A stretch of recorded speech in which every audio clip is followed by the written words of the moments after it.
Hi, everyone, and welcome to the Office of Career Development's Fundamental Series, Cover Letters 101. I am Jody Haley. I am the Assistant Dean of the Career Development Office, and I am here today with Christopher Gerlicka, who's our Associate Director, and Nina Abinante, who's our Assistant Director. And we are going to dive right in to talk about some cover letters, how to write them, what they're for, and to give you some tips to help you be successful as you venture in writing your first cover letters or your third or your fifth or your 10th. But hopefully these tips are helpful for you. All right, we're going to go right into the purpose of the cover letter.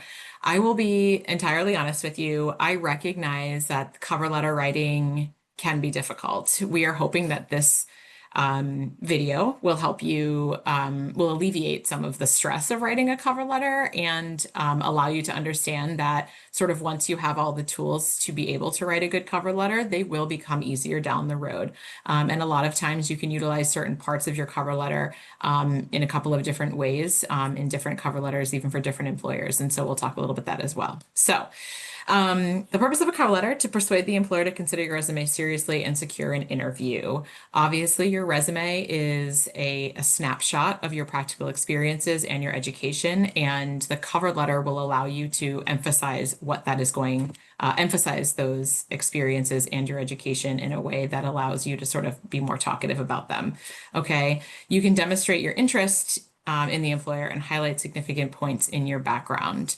Each paragraph that we'll walk through sort of at the end will allow you to express to the employer why you want to be working with them, why your qualifications, your background, and your interests are a perfect fit for this employer.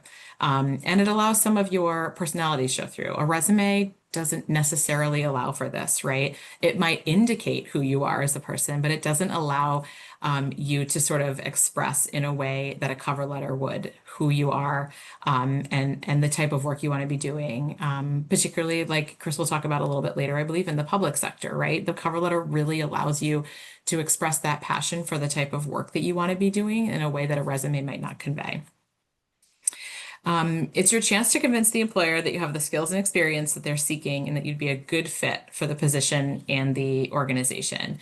Yes, the employer will read the description. And when we do your resumes, we tell you that we want to hear what in that description, what you are actively doing in the position that you are talking about, right? We don't want a lot of fluff. We want to hear exactly what you're doing, your responsibilities, your skill set, things like that. The cover letter will allow you to emphasize a little bit more on that skill set to relate to the job that you're applying to. The cover letter is going to allow you to have a sense of enthusiasm and excitement about the organization and for the position. I recognize that maybe, you're applying to a lot of things and that enthusiasm might be for the practice area and that, when you're writing a lot of cover letters, that maybe that can wane here and there. But, we want to make sure that you understand that the cover letter will allow you to have an opportunity to tell the employer why you're excited about this position and how you can properly convey that. Okay. The cover letter is not going to be about why you're awesome. It's about why you are relevant to this particular employer. Okay. A successful cover letter is going to be concise, sound genuine, and that it will ring sincere. Okay. We do not want you to write complex, convoluted sentences or use obscure words in an effort to sound like sophisticated or highly educated, right? Okay. When you do try to put too much into a cover letter that becomes convoluted, it comes across as insincere and your cover letter might be discarded, your whole application might be discarded by an employer, okay? Your confidence and your competence are going to be best conveyed through simple, straightforward language. We don't need a lot of superlatives. Like you're building your legal career on your academic and your practical foundation, and we want to make sure that comes through, okay? This is your first writing sample. It needs to be well written, persuasive, free of typographical and grammatical errors.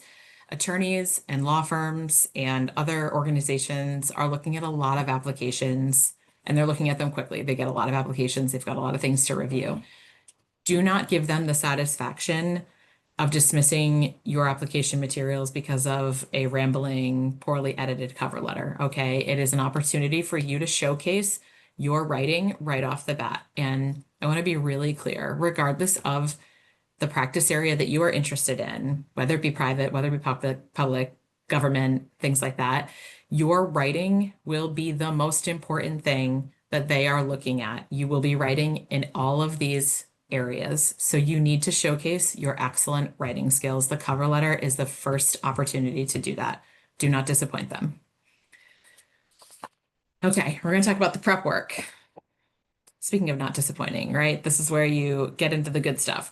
You want to take the time to do a little bit of inventory on your strengths and your skills. Okay.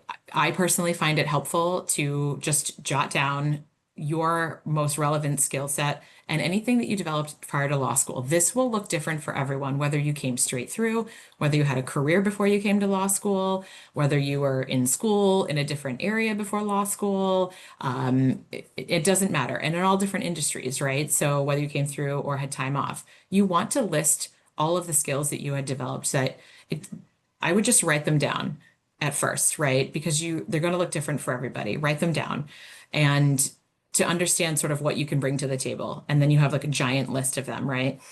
You're going to talk about any relevant law school courses or related internships you may have had.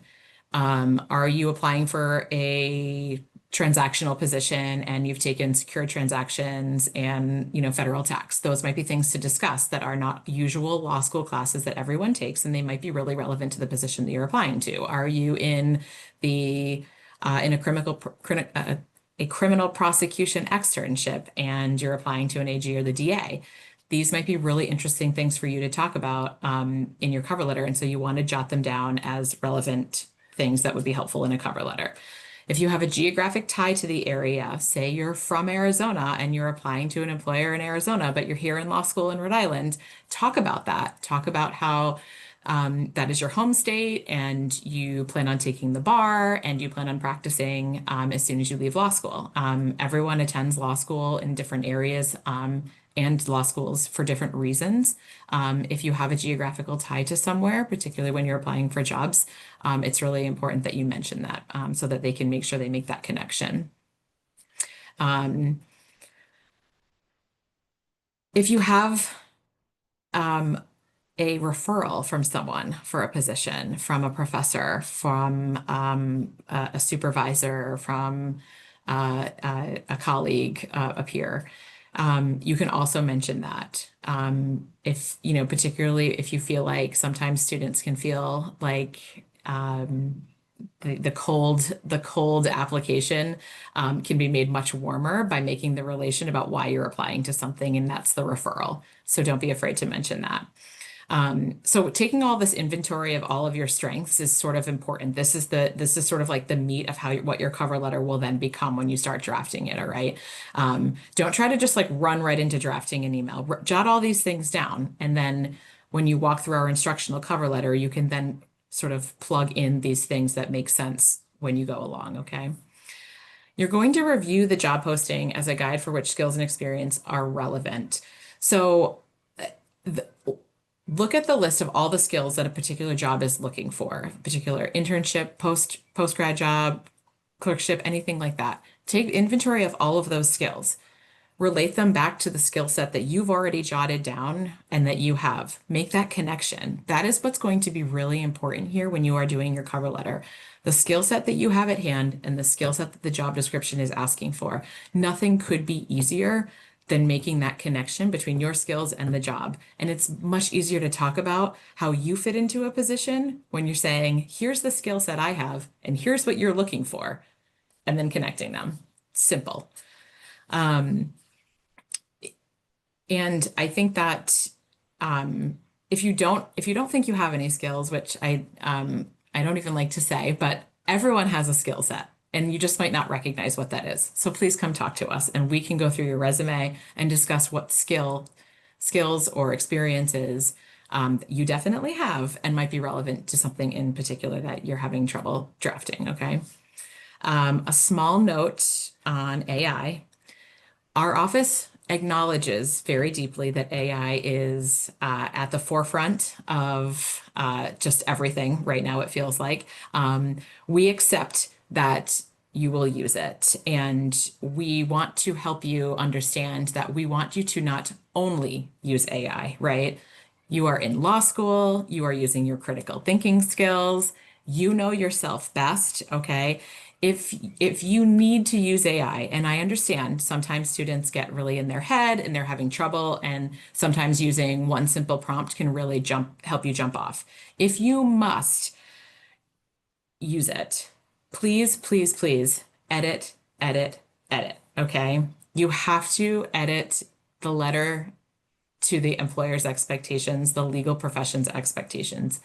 We can tell right away if a letter has only been drafted through AI and has not been edited. It is very apparent to us. And I assure you, employers are utilizing AI services that will allow them to run it through to see if AI wrote it.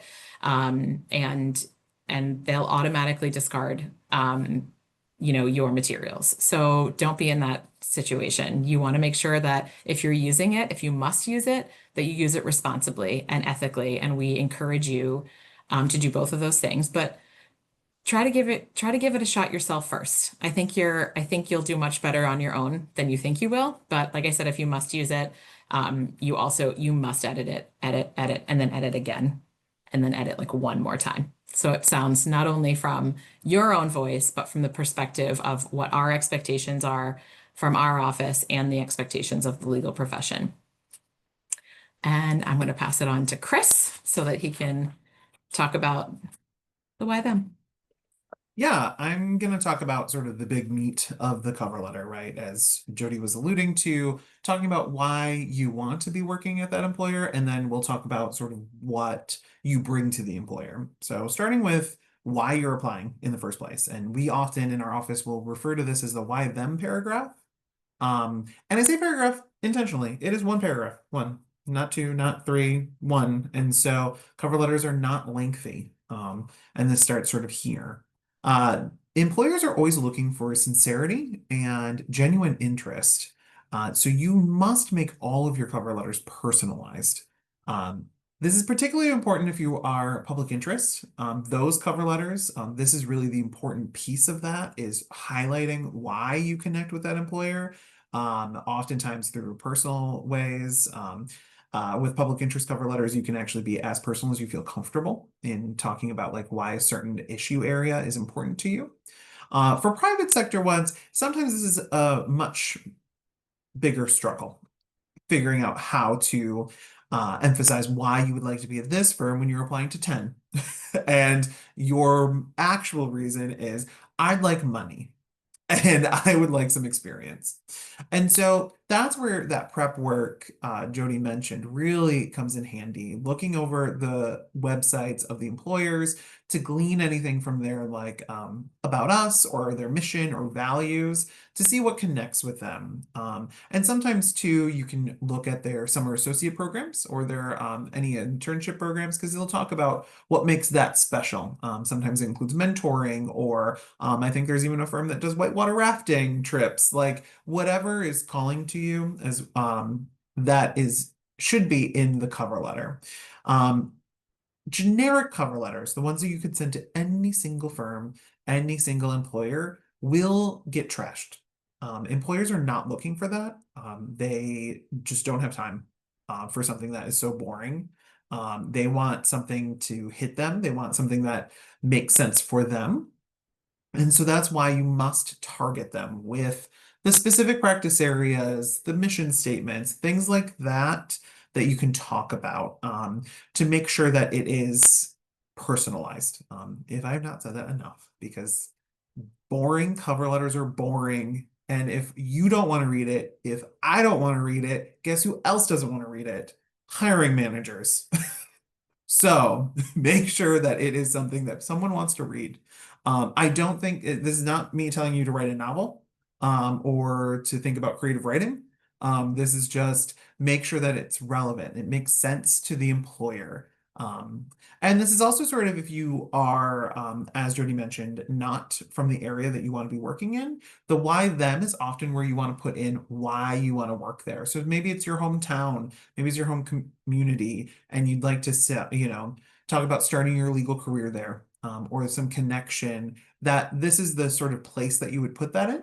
Um, but yeah, the why them is, I think, the trickiest part of the cover letter. There's like four pieces to a cover letter. Nina will cover two of them, and I will cover one more in a minute. But this one I think is the trickiest because it's sort of a fine line between um, just being a little on the boring side and being sincere. And this is where you have to really talk about not yourself. You have to talk about the employer and why this employer is cool to you. And there can be a lot of different reasons. If you're very just cannot figure out why them, beyond I would like to get paid for the summer and get experience, which are value. Those are there no judgment there. And so if you need more than that, that's where we come in. Come talk to us. We can kind of drill down to like why, or like talk out some things, but make sure that that why them is personalized to that firm. So, because that's what they're looking for. They want to know, why are you picking them over anybody else? Even though the answer is you just want a job. That's okay. Um, so then we also have the why you, which immediately follows the why them on a traditional cover letter. This is the part where you get to talk about yourself the most. And this is, as Jody said, where you're going to collect all those skills and experiences that you've done in that research phase. And this is where you put that in practice. This is where you get to highlight them. You do not want to repeat your resume. That is boring. And like I said, boring is bad. So you do not want to just repeat or do it in a like, here I did this, here I did this, here I did this, because they can see that on your resume. You really need to connect some dots and make sure that the employer understands that you have relevant skills and experiences. That's what they're looking for. And that's why we recommend, if they have a job posting, to look at what they're looking for. If they're asking for, someone with great time management skills, attention to detail, research and writing, your cover letter should totally talk about how great you are at attention to detail, research and writing, and time management, because that's what they're looking for, and that's what they will then note and will hopefully get you to the interview phase. So, because that's really the goal of this cover letter, right, is to make sure that you get to the next phase in the hiring process, and have that good first impression. So what do I mean by not just listing your experiences? It should be more like, at such and such place, I developed my communication skills. Or you can also flip it and say something like, I have excellent client communication skills because of my time working here and here. And that's where you're connecting multiple experiences that you've had. Maybe you did an alternate spring break and eviction help desk, and now you can use both of them to talk about client stuff. If you're applying to a litigation firm, it's these little connections. Or maybe you're a first year and you don't have legal stuff yet, but you have past service experience or retail, where you can then use that. And here, I really developed my ability to talk to people and develop these communication skills. Or you were a research assistant in undergrad. And so now you can say, here I really worked on my research, and I'm further honing that here in my first year legal practice course. Things like that, where you can kind of build on who you are. And you don't have to talk about everything on your resume. You just have to talk about what makes sense for that employer. And so sometimes your YUs will be different depending on the employer. Especially if you like a lot of different things and you're applying to a lot of different types of employers. Say you really like environmental law, but you also really like commercial transactions. Those are going to be kind of different things, where you're going to talk about and highlight different experiences. And that's okay. And so you can kind of have those ready to go. Yeah, the basic thing is we have down here, don't assume the employer is going to do the work for you in connecting why you make sense. This is where you need to put that roadmap, and you need to really make it easy for them. One of the things with all of your application materials is making it easy on the employer to understand why you make sense. So if you make it very clear, very concise of why you make sense, that is just a benefit for you because it's going to be easier for them to understand why you fit with them. And so making sure that you connect the dots and you just do it for them. And then they're going to be happy. So, um, I'm going to switch it over to Nina to talk about the rest of the cover letter. So, Hi guys. So we're going to be talking about the opening and closing of the cover letter, like your introduction and your conclusion. First of all, you're going to see in a minute when we show you the instructional cover letter, we have them labeled as first paragraph and fourth paragraph. Paragraph is a really strong word. Obviously in your mind, you're thinking, okay, 3 to 5 sentences. That's way too much. I want you to think like 1 to 2. That's fine because your cover letter should be on 1 page always, and this is precious real estate. You don't need to, greet them with a huge introduction. You want to be short, sweet, and to the point in both these paragraphs. So starting off with your introduction paragraph, and throughout your cover letter, we say try not to start sentences with I. We say this not because we want you to never start a sentence with I, like it is okay if you really have to or you feel like it works best in whatever paragraph you're working on, but your cover letter is mostly about you. So it's easy to start writing and say, I did X, Y, and Z. I want this job because, whatever. It becomes very repetitive. So it's just to keep it easy to read and pleasant to read for the hiring manager. Additionally, in your first paragraph, do not include your name. There is no reason to start your paragraph with, my name is, because they will have your name in your header at the top of your cover letter, as well as on your resume and hopefully in the document title. So instead you can start it off with, please accept my application for such and such a job. I am currently a 1L student at Roger Williams University School of Law, anything like that to set the tone of who you are generally, and then include obviously the position in which you're applying for.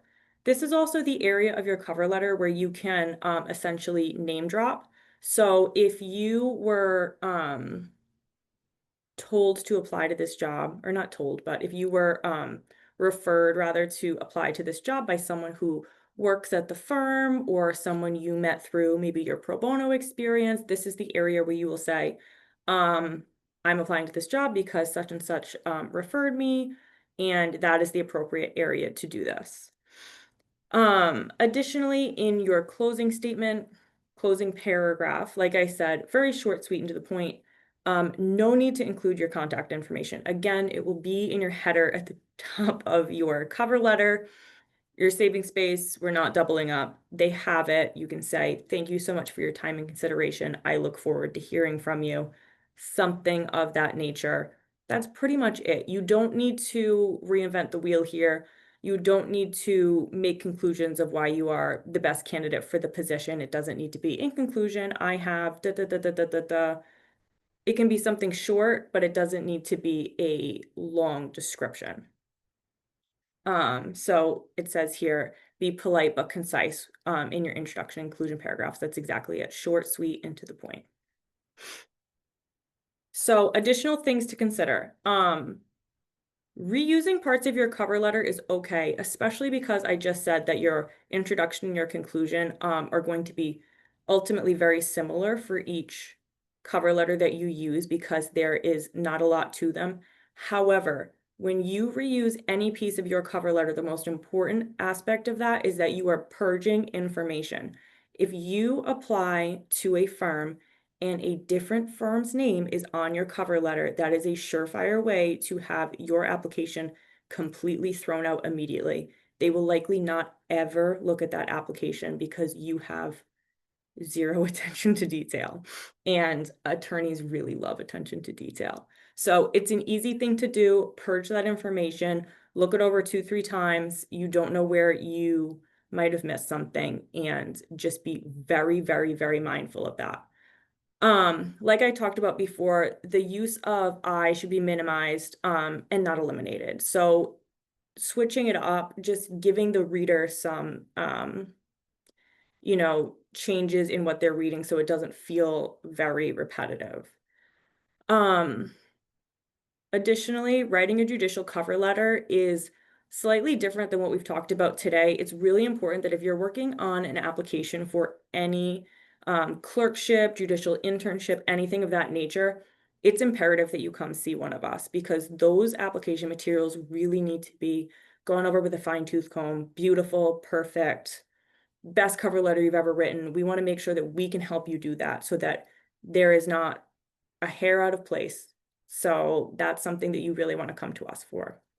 And finally, at the end of your cover letter, instead of physically signing, e-signing, anything like that, as you can see here on the screen, if you put /s/ and then your name, that means electronically signed. It is so fun. It is so easy. So don't worry about signing anything. Use that trick. Every attorney will know what that means. It is great. Makes your life so much easier. So once you've finished writing your cover letter, and you're preparing to send it, the first step you want to make sure you do is save it as a PDF. That way, the way you see it is the way the person that is opening it sees it. There's no change in formatting depending on the version of Word, anything like that. So save it as a PDF. And then the second most important thing you want to do is label it correctly. So I have a long name, so I would say N.Abenante cover letter. That way, if the hiring manager has, 12 different things titled cover letter that they have coming through, your name is on it. It's not just titled cover letter. It's not just titled your name. They don't know if it's your resume, it's your transcript. Make it easy for them. They will appreciate that, and they'll probably remember it if other people have not done that. And then finally, if the posting says a cover letter is optional, you should probably write one. Because chances are other people will probably write one, and you want to make sure you are a competitive candidate for the job.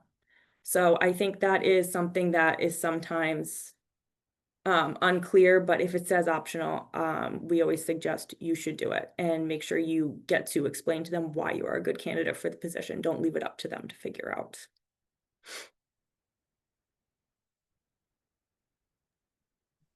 Okay, guys. All right. And so let's talk about this all put together, right? The instructional cover letter. So as you can see, obviously don't put this stuff. This is our header, not yours. But at the beginning of your cover letter, you should definitely have the same header from your resume. I want you to think about that header that you develop with us in your 1L appointment as essentially your own personal letterhead, maybe logo, whatever works in your brain. That should be at the top of all of your application materials. So we'll have a home on reference pages, on writing samples, as well as your cover letter. And so it should be the exact same font, like where it is, if it's, in the middle, if it's not to the middle, it should look identical. This is also going to be a very helpful visual tool for any employers that do end up printing out your materials. They can quickly see that they all belong together and they have a nice look together. And then we'll be honest, we know most of you have probably not written a formal letter before. And so these are just sort of things. Cover letters are funny in the way that you will likely, except for about like 1 or 2 positions that are postgraduate, you will send your cover letters electronically. We do not mail them pretty much anymore, except for, like I said, very few. Very few. You will know if you have to mail it or not. So we still keep a lot of the old stuff that we needed when it was actually mailed in the electronic cover letter. And so these are sort of just remnants of times before when you needed all of this stuff. So first is going to be the date. So it'll be your header, then the date first.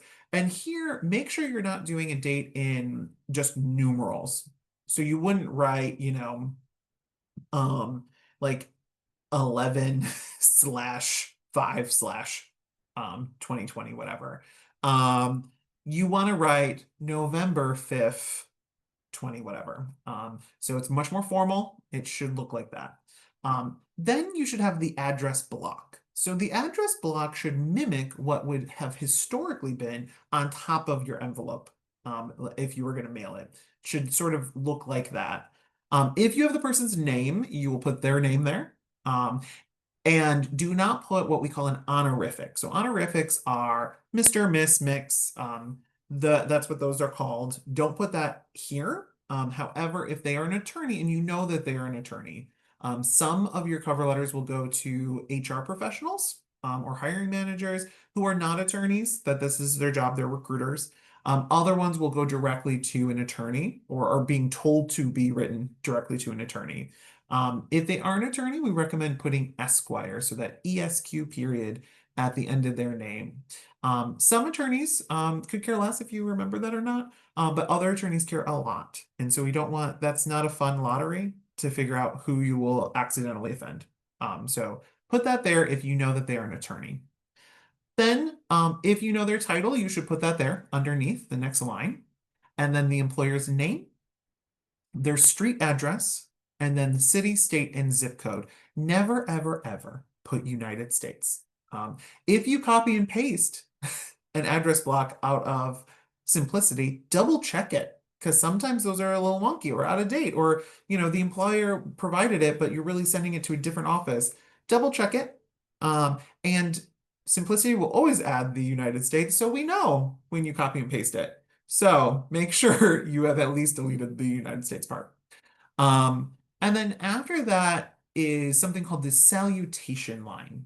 So a salutation line is just your dear line to whoever you're writing the letter to. And so this is a flip from the address block. Here, no matter what, you'll use the honorific and not the Esquire. So say you're writing cover letter to me. I'm a licensed attorney. You would write in the address block, Christopher Gerlica, Esquire. But here in the salutation line, you would just write, Dear Mr. Gerlica, and that's it. And then it is a colon, not a comma, not a semicolon, a colon before you go into the body of the letter. Now, usually the first question is, what happens when I don't know a person? Who am I writing this to? And that's a really great question. Never ever go with to whom it may concern. That is kind of outdated. It's very generic. It will not get you very far. Our recommendation, when you do not know for sure at all, and you have done your due diligence, you have contacted the employer, you have looked at their website, and you have no indication, or the employer is like, don't address it to anyone. Go with either Dear Hiring Manager or Dear Hiring Committee. Those are the preferred to something like a to whom it may concern. That's bad. And when I just mentioned the due diligence, it is okay unless the posting says don't contact, but it's okay to contact the employer and say, hi, I'm writing a cover letter. Who should I address it to? Oftentimes that will just show that you have a lot of initiative and that you really want this job. And they will likely, depending on the employer, maybe even jot down who you are. And so they kind of have this like idea of somebody who actually will like get on the phone and ask a question. And that is going to be a net positive for you in general, and the impression that you leave with that employer. So don't be afraid to do that. After that, like Nina talked about, our first paragraph, that's the introduction. And now you understand why you don't include your name, because that will be in your resume header, right? And so this, I'm not going to repeat everything Nina said because she said it great. But so rewind the video, I guess. And then the two paragraphs that I talked about. So the why them goes right here, and the why you right here. For a typical non-public interest cover letter, I would say these are about the sizes that you want for these paragraphs. And these are okay sizes. So don't feel like you need to like be verbose in what you're talking about. These are about good sizes in general. And then the conclusion that Nina talked about as well. Again, each of these paragraphs are pretty much where you want them to be size-wise. It can be a little, maybe like a smidge bigger, a smidge smaller. It'll depend, but this is about where you want to shoot for. And then this is that electronic signature we were talking about. So notice you do not put your name on the bottom, on the line below it. There's no space, like weird spacing. You just put it right afterwards. And always go with sincerely. You know, people want to be like, oh, so creative on a cover letter. Don't.